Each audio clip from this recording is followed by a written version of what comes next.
తనకు సొంత ఎజెండా ఏమీ లేదని పార్టీని కాపాడుకోవాలన్నదే తన తపన అన్నారు ఎమ్మెల్సీ కవిత.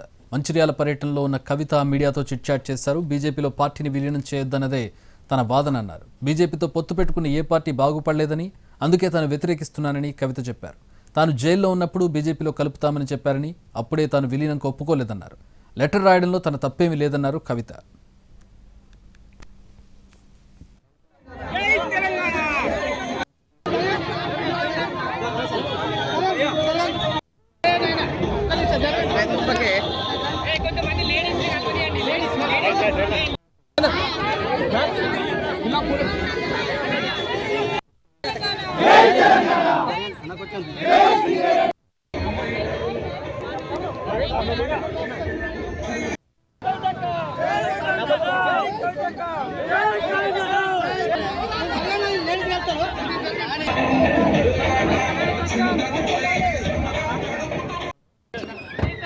జై తెలంగాణ